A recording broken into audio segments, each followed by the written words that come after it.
네, 안녕하세요. 여러분, 요즘 미국 지수 추종 ETF 투자가 엄청난 인기인데요. 이제 막 투자를 시작하려는 분들 중 어떤 증권사에 계좌 개설을 해야 할지 고민하시고 계시는 분들이 분명 계실 것입니다. 오늘은 제 영상을 끝까지 보신다면 그 고민 해결하시는데 많은 도움 되실 거라 확신합니다. 영상 시작에 앞서 이 영상은 어떠한 광고도 없음을 알려드립니다. 유튜브나 인터넷 뒤져보시다 보면 증권사별 총자산, 수수료, 이벤트를 비교해서 고려하는 정보를 많이 보셨을 텐데요. 어디 증권이 수수료가 싸다더라, 어디가 이벤트가 좋다더라 등등 결정하기 쉽지 않으실 겁니다. 그 이유는 증권사마다 계좌별, 종목별로 각자 장단점이 있기 때문입니다. 어떤 증권사는 국내 주식 수수료가 낮고 다른 곳은 해외 주식 수수료가 낮아서 특정 증권사가 모든 부분에서 완벽한 1등이 아니기 때문입니다. 우리가 일반적으로 투자하는 계좌만 일반 계좌, 연금저축, ISA, IRP 이렇게 네 가지인데 이걸 언제 종목별, 증권사별로 전부 다 비교하고 계실 건가요? 심지어 총 자산, 수수료, 이벤트는 실시간으로 바뀌기 때문에 영원하지도 않습니다. 설사 전부 비교를 하셨다 하더라도 계좌별, 종목별로 혜택 좋은 증권사 어플을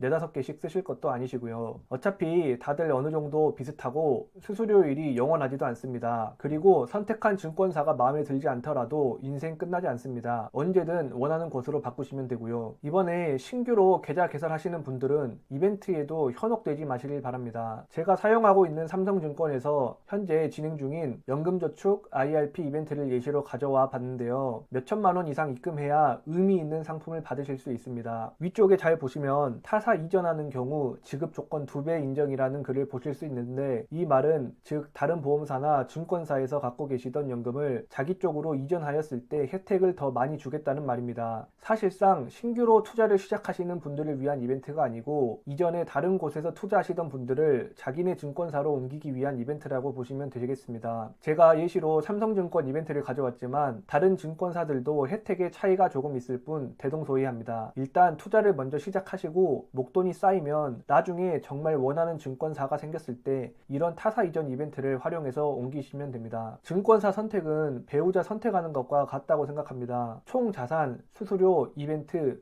전부 1등인 증권사는 없습니다. 그거 고민하다가 시간만 흐르고 주가는 올라가 있을 것입니다. 그보다는 정말 내가 양보 못하는 것, 그것만 확인하고 나머지는 장점만 바라보시길 바랍니다. 자, 서론이 길었습니다. 그래서 제가 양보 못하는 것, 즉 총자산, 수수료, 이벤트보다 먼저 확인해야 할 것은 크게 2가지입니다. 바로 해외 주식 양도세 산출법과 환율 우대율입니다. 현재 절세 계좌에서만 투자를 하시는 분들에게는 당장 큰 의미가 없으실 수 있지만 여러분은 분명 언젠가 해외 직접 투자에도 관심이 생기실 것입니다. 절세 계좌 혜택이 아무리 좋다 해도 연간 납입 한도가 존재하고 최근 투자자들을 열받게 한 TR ETF 폐지나 절세 계좌, 배당금, 절세 혜택 축소 등과 같은 사건들은 앞으로도 생길 수 있기 때문이죠. 해외 주식에 직접 투자할 때 정말 중요한 부분이 양도세 산출법과 환율 우대인데요. 잘 모르시는 분들을 위해 간단하게 알아보도록 하겠습니다. 우선 절세 계좌뿐만 아니라 해외 직접 투자도 절세 혜택이 존재하는데요. 해외 주식은 이익이 나서 매도를 할 때 차익의 22% 양도소득세를 부과합니다. 연간 수익과 손실을 손익통산하여 차익에 대하여 250만 원에 한해서는 비과세 혜택을 주는데요. 따라서 여러분은 매년 250만 원의 수익만큼 주식을 매도하여 비과세 혜택을 챙기시게 될 겁니다. 지금부터는 굳이 이해가 안 가시더라도 괜찮습니다. 양도세 산출법에 따라 발생하는 양도세의 차이가 있고 각자 유리한 상황이 있지만 우리처럼 장기적으로 우상향하는 미국 지수 ETF에 투자하는 경우 이동평균법이 유리한 부분이 많다 정도만 알고 가시면 됩니다. 양도세 산출법에는 이동평균법과 선입선출법이 있습니다. 예를 들어 어떤 주식을 50만원에 10주,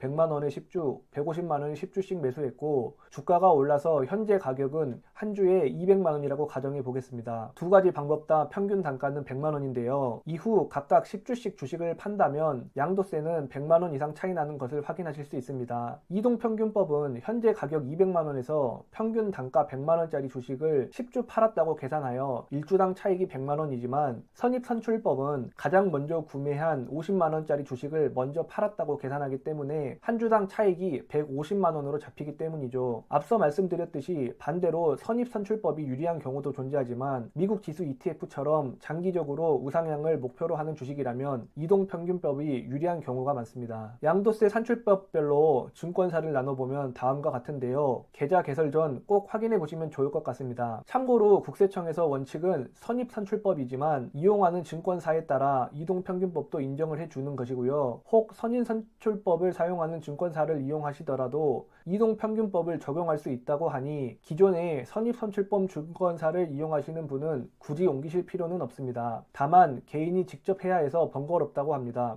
저는 이동평균법이 직관적이기도 하고 추후 양도세 신고 시 번거로움을 줄이기 위해 이동평균법을 선택했습니다. 다음은 환율 우대인데요. 대부분의 증권사에서 90에서 95%의 환율 우대율을 보여주는데 KB증권만 50%입니다. 환율 우대율에 대해 간단하게 설명드리자면 우리가 네이버에 환율을 검색하면 매매 기준율로 1달러당 현재 1457.8원인 것을 보실 수 있습니다. 매매 기준율 부분을 현찰 살 때로 바꿔서 검색하시면 1483.31원이 뜨는데요. 이게 실제로 우리가 환전할 때 드는 비용입니다. 이 두 금액의 차이를 환율 스프레드라고 하고 현재 25.51원입니다. 저 환율 스프레드에 환율 우대율만큼 할인을 받는 것인데요. 우대율이 95%라면 1달러당 1.2755원을 증권사가 가져가는 것이고 50%라면 1달러당 12.755원을 증권사가 가져가는 것입니다. 10배 차이가 나는 것이죠. 저라면 굳이 혼자만 튀는 증권사는 제외할 것 같습니다. 자, 오늘은 증권사 선택 기준 중에 양도세 산출법과 환율 우대에 대해 알려드렸는데요. 이 두 가지 기준으로 먼저 증권사를 어느 정도 골라내시고